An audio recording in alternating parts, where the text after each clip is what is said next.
Welcome to my YouTube channel. I am Mission Bounce of Skeleton Beat. Today I'm going to show you how to sidechain a kick.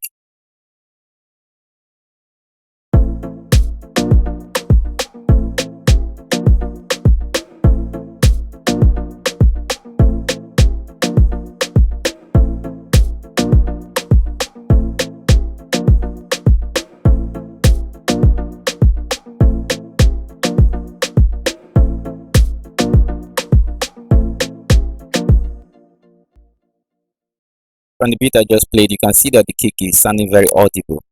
You can hear everything, every beat of the kick, you can hear them out. So now let's start with how to sidechain a kick.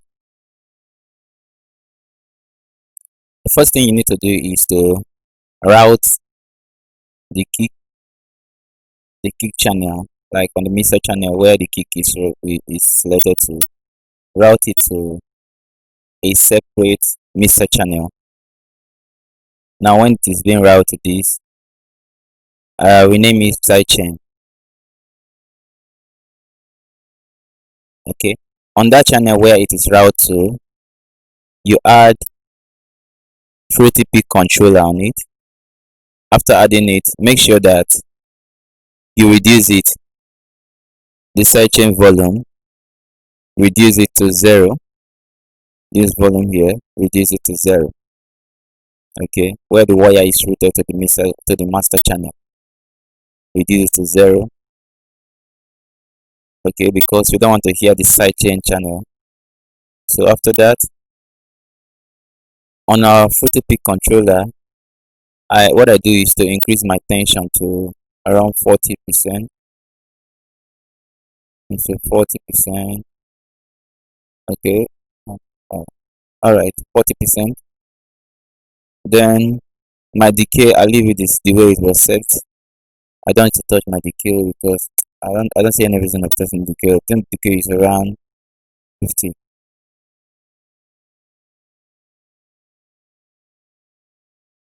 Then my volume level, I take it to 100%. That's my volume level. Then I leave the bass because I control the bass from my wiring. I control the bass from the sidechain volume. That's what I use in controlling the bass.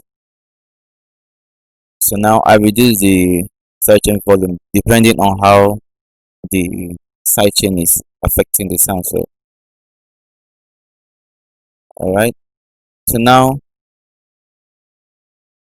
on that on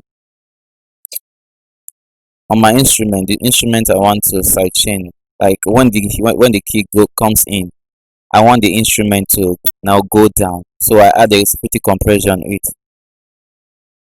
What some people does is they add this pretty compressor at the end of their slot. They might add it as slot 10 or slot 7 or depending on, but they make it the last instrument, the last VST per se. They make it the last VST. But what I do is I make it the first VST because the reason why I do that is I don't want this compressor to affect my mix. Okay, if I add this compressor at the end of my mix, it's going to compress every effect that is placed here. So I don't want the compressor to affect any of this effect. So because of that, I add it at the first so that after compressor, my effect can now come in. So with that now, the compressor is not going to affect my effects, but still it's going to do side chaining. So now let's play it and see what comes out.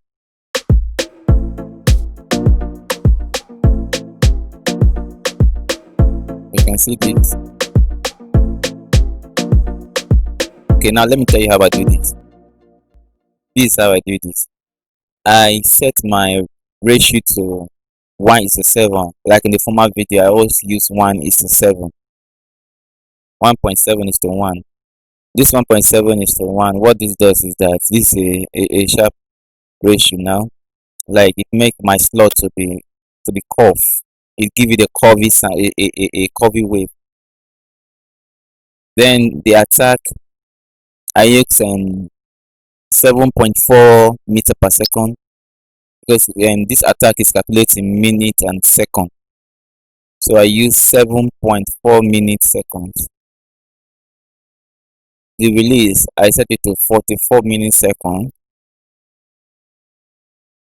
So this 44 milliseconds now is just like a milliseconds now. So it doesn't take up to seconds now. This is a fast attack now.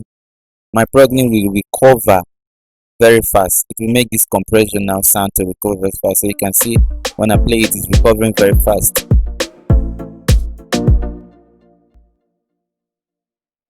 So now let's go to remote control now. So now what you do is you right click. After right click, you see what you call link to controller. I click on that link to controller, then I select auto detect default. Then what I'm using is not LFO. What I'm using is peak control and peak. So I select this.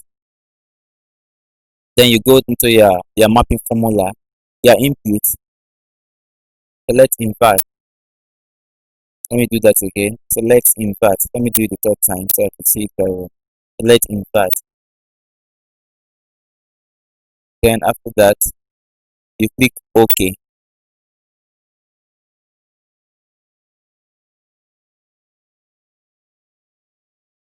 So when you click OK now, that remote will send the signal to the sidechain plugin, that peak controller. It will send the signal to the peak controller. So the peak controller will start controlling this gain volume, the threshold.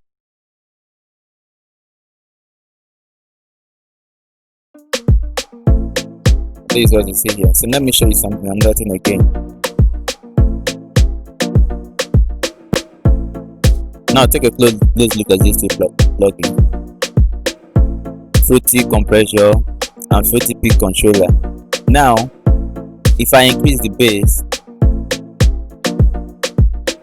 you can see when I increase the bass, it's lifting this up, and then you can see that it is reducing volume of the kick.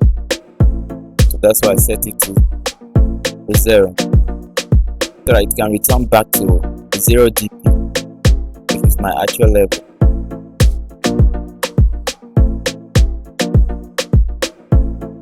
You can see the two plugins, they're working together right now.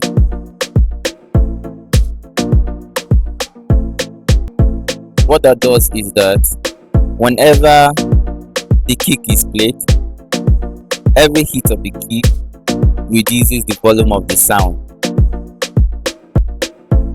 So this makes the kick now to sound in the mix, like clear in the mix. You can hear every bit of the kick when the kick is played. Whenever the kick comes in, the sound reduces, so that there is no clack, no crash between the kick and the sound. No crash between them. The kick is sounding very audible in the mix. That's how to sidechain your kick. You can do that on your own.